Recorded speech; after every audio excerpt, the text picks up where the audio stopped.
யதார்த்த நிலையில சாதாரணமாக நாம் பார்க்கும் பொழுது ஒரு பொருள் புரியக்கூடிய ஒரு தன்மை இருக்கிறது.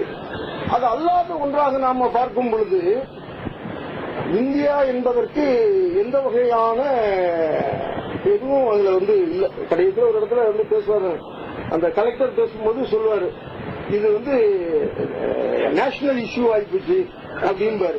என்ன நேஷன்ங்கிறதெல்லாம் வரல. அதுல சொல்லப்படக்கூடிய பகுதிகள் எல்லாமே அவர்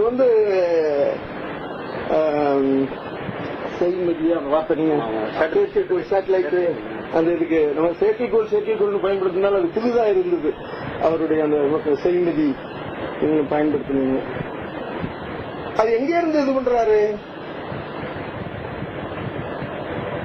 அந்த செய்மதி செயற்கைக்கோள் அல்லது இந்த சேட்டலைட் பசுமை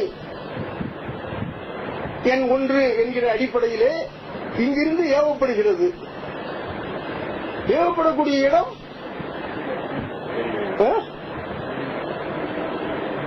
இமயமலைங்கிறார் அவரு. எப்படி இமயமலை?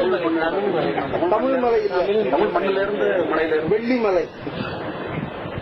தமிழ்மலைக்கு பக்கத்தில் இருக்கக்கூடிய வெள்ளிமலை. தமிழ்மலை வழியாகத்தான் அங்க வெள்ளிமலைக்கு போகணும். அதனால இங்க மறிப்போம். அது பேர் வெள்ளிமலை. வெள்ளிமலைன்னா எங்க மலை இருக்கு? நமக்கு இங்க வெள்ளிமலை. நமக்கு ஒன்றும் பாரதிய வெள்ளிப்பனி மலையில் நீருலாகுவோம், மேலே கடல் முழுதும் கப்பல் விடுவோம் அப்படின்னா வடக்கே இமயமலைங்கிற மாதிரி அர்த்தப்படுத்திக்கலாமாங்கிற இருக்கக்கூடிய காட்டப்பட்ட அந்த ஒரு பூகோள நிலப்பரப்புங்கிறது இருக்கு.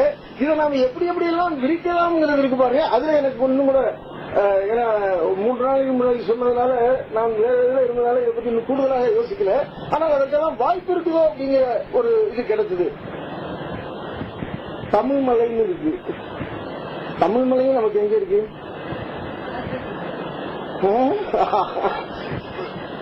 அகத்தியர் மலை நம்ம தமிழ்மலைன்னு சொல்றது இல்ல, அது பொதிகை மலை தான். அது அகத்தியர் இருந்ததாக சொல்லப்படுறதுங்கிறது பொதிகை மலை தான்.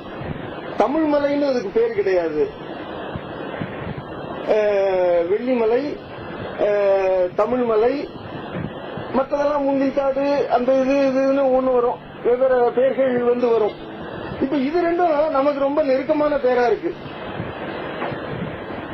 வெள்ளிமலைங்கிறதும் ஏதோ ஒரு வகையில நமக்கு தொடர்புடையதாக இருக்கிறது. தமிழ்மலைங்கிறது ஏதோ ரொம்ப நெருக்கமான எதையோ ஒன்று சொல்ல வர்றதுங்கிறது போல இருக்கிறது. சரி, இவங்க எங்க இருக்கிறாங்க?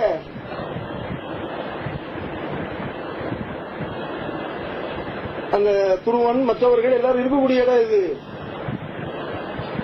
முள்ளிமலைங்கிறாரு. முள்ளிமலைன்னா எது ஞாபகம் வருது? அதேதான் வருது. இதான் சிக்கலா போகுது. பார்க்கும் பொழுது முள்ளிமலை, ஏன்னா அதுல போகக்கூடிய அந்த கடைசி ஒரு காட்சி இருக்கு. எல்லாரையும் அந்த ஊரை விட்டு விரட்டி அனுப்புறதுங்கிறது இருக்கு பாருங்க. அவர்கள் எல்லாரும் அந்த ஊரை காலி பண்ணி கொண்டு போகக்கூடிய அந்த காட்சி இருக்கு பாருங்க. அது எடுத்திருக்கக்கூடிய அந்த காட்சி வடிவமும் அதோடு ஏந்தி செல்லக்கூடிய அந்த ஒரு இசையும் இருக்குது பாருங்க. அது அப்படியே முள்ளிவாய்க்கால நடந்த அந்த சம்பவத்தை நினைவுபடுத்துவதாகத்தான் இருக்குது. அது முள்ளிமலை அப்படிங்கிறாரு. இது எதுவுமே முள்ளிமலையும் நம்மிடம் இல்ல, வெள்ளிமலையும் இல்ல, தமிழ்மலையும் இல்ல. அப்போ ஏதோ ஒரு அரசியல் கருத்தை சொல்வதற்கு ஒரு கற்பனையான ஒரு சில இடங்களை ஒரு கொண்டாடுறாரு. அது எந்த மலை வேணாலும் நான் போட்டுக்கிடுவேன் அப்படின்னு. முள்ளிவாய்க்கால் வச்சா பிரச்சனையாக இருக்கலாம். முள்ளிமலைன்னா ஏதோ ஒரு மலை, அப்படி எது செஞ்சிருக்கிறாரா அப்படிங்கறத பார்ப்பதற்கு ஒரு இது இருக்கு. ஏன்னா அப்படி பார்த்தோமானால் இது முழுக்க முழுக்க ஒரு யதார்த்த தளத்தில் உள்ள ஒரு விஷயத்தை சொல்வதை விட்டு அரசியல் ரீதியான விஷயங்களை சொல்வதற்காக ஒரு படமாக படுது.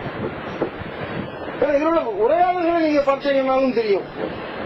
உரையாடல்களும் ஒரு யதார்த்தமான தளத்தில் அவர்கள் பேசிக் கொள்வதாக கூட இல்ல. அந்த நீங்க இந்த உரையாடல்களை சில இடங்கள்ல பாத்தீங்கன்னா ஒரு